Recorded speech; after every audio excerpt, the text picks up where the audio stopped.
Speaker sir, ముఖ్యమంత్రి గారు లఘు చర్చను ప్రారంభిస్తూ ఒక నోట్ను సర్క్యులేట్ చేసింది సార్. One minute. 2 o'clock అయింది. ఈ డిబేట్ రేపటి కంటిన్యూ చేయండి సార్. కంక్లూడ్ చేద్దాం. ఇంకా ఎవరు లేరు. ఇంకా ముగ్గురు నలుగురు ఉన్నారు.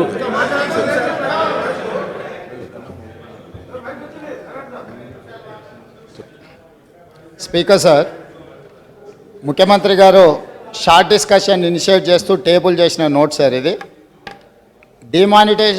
Demonetisation of high denomination currency notes impact on the state economy. Sir, దీంట్లో ప్రధానంగా హెడ్లైన్స్లో ఏదైతే స్టేట్మెంట్ ఇచ్చిండ్రో that itself is wrong sir. Demonetization అంటే 100% 100% నోట్లను రద్దు చేసినప్పుడు మాత్రమే డిమానిటైజేషన్ అనే పదం వాడాలి సార్. దేశంలో నోట్ల రద్దు జరగలేదు సార్. దేశంలో పాత నోట్లను ఉపసంహరించుకొని కొత్త నోట్లను కేంద్ర ప్రభుత్వం విడుదల చేస్తున్నది సార్. 500 నోట్లు రద్దు కాలేదు సార్. కొత్త 500 నోట్లను ప్రభుత్వం సర్క్యులేషన్లకు తీసుకొచ్చింది. 2000 నోట్లను కూడా మళ్ళీ సర్క్యులేషన్స్కు తీసుకొచ్చింది సార్. హై డినామినేషన్ని వాటిని ఉపసంహరణ మాత్రమే. కొంచెం ఆగు నువ్వు.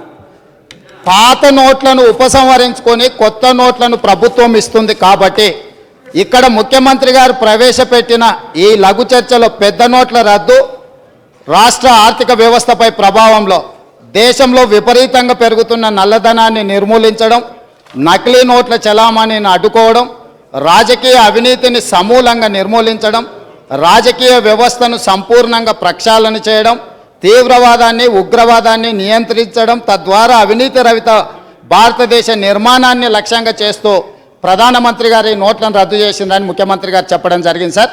ప్రధానమంత్రి గారు ఈ భారతదేశము, ఈ భారత పార్లమెంటు, రిజర్వ్ బ్యాంకు 500 నోట్లను రద్దు చేయలేదు. 1000 నోట్లను కూడా రద్దు చేసినామని చెప్పలేదు.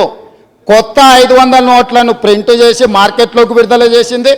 కొత్త 2000 నోట్లను ప్రింట్ చేసి మార్కెట్లోకి విడుదల చేసింది. 1000 నోట్లను రద్దు చేస్తున్నామని ఇంతవరకు కూడా భారత ప్రభుత్వము ప్రకటించలేదు. భారత ప్రభుత్వం, మన దేశ ప్రధానమంత్రి గారు ఏం ప్రకటన చేసిందంటే పాత 500, 1000 నోట్లు డిసెంబర్ 31 వరకు మాత్రమే చలామణిలో ఉంటాయి.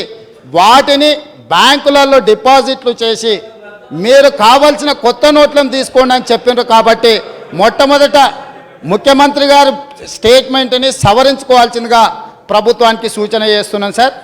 అదేవిధంగా ఈరోజు దేశంలో 2 రకాల చర్చలు జరుగుతున్నాయి సార్.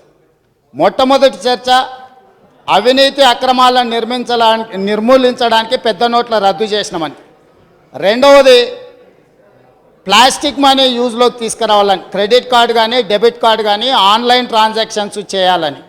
ఈరోజు ప్రపంచంలో బాగా అభివృద్ధి చెందిన దేశాలను తీసుకున్న, బాగా బిజినెస్ ట్రేడింగ్ చేస్తున్న దేశాలను తీసుకున్న అమెరికాను, జపాన్ను, చైనాను మనం పరిగణలోకి తీసుకుంటే అమెరికా లాంటి దేశంలో కూడా మీకు ఆన్లైన్ ట్రాన్సాక్షన్ కానీ ప్లాస్టిక్ మనీ ట్రాన్సాక్షన్ కానీ ఓన్లీ 72% సార్.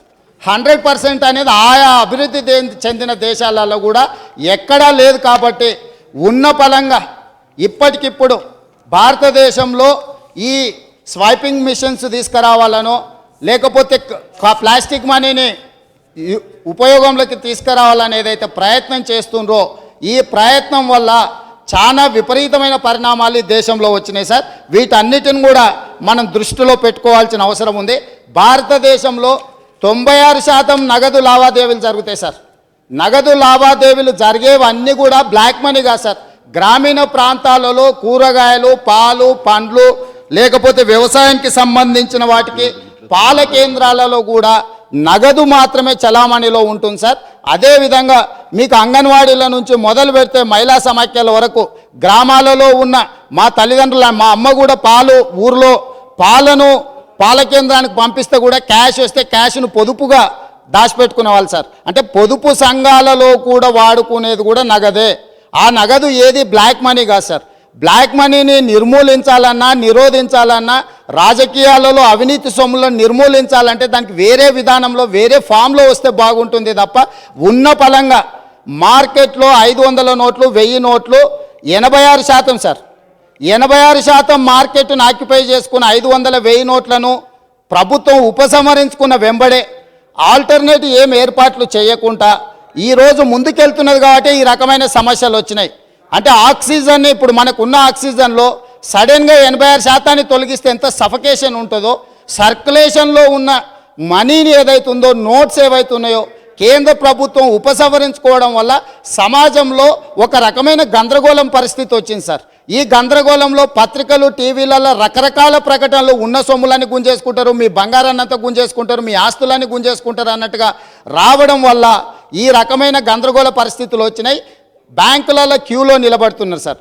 ఇవాళ ముఖ్యమంత్రి గారు ప్రధానంగా దృష్టి పెట్టాల్సింది భారతదేశానికి ప్రధానమంత్రి గారిని వారు కలిసిండ్రు కాబట్టి ఇక్కడ వారు ఏదైతే ఇక్కడ కొన్ని అంశాలను చర్చించడానికి అవకాశం లేదు అనేదైతే అన్నారో, మేము ముఖ్యమంత్రి గారి దృష్టికి కొన్ని అంశాలను తీసుకొస్తున్నాం సార్. వాటిని క్రోడీకరించి ప్రధానమంత్రి గారి దృష్టికి తీసుకెళ్ళి ఈ దేశాన్ని బలోపేతం చేయడానికి, ఈ దేశంలో సుపరిపాలన అందించడానికి, అవినీతి రహిత ప్రజాస్వామ్యాన్ని బలోపేతం చేయడానికి ఆ తెలంగాణ శాసనసభలో విస్తృతంగా విశేష ప్రయోజనాల కోసం చర్చ జరగడానికి ఒక వేదిక అయింది. దేశంలోనే నాకు తెలిసి డిమానిటైజేషన్ మీద మొట్టమొదటి శాసనసభలో ఒక తెలంగాణలోనే చర్చ జరిగిందని నేను అనుకుంటున్నా. ఈ చర్చ సంపూర్ణంగా జరగాలి. భారత ప్రభుత్వానికి పూర్తి స్థాయిలో మనం సలహాలు, సూచనలు ఇవ్వాలి. తద్వారా దేశాన్ని బలోపేతమైన ఆర్థిక వ్యవస్థను నిలబెట్టడానికి మనం సలహాలు, సూచనలు ఇవ్వాల్సిన అవసరం ఉంది. కాబట్టి ఈ చర్చను పూర్తి స్థాయిలో జరుగుతూనే బాగుంటుందని మేము అడుగుతున్నాం సార్.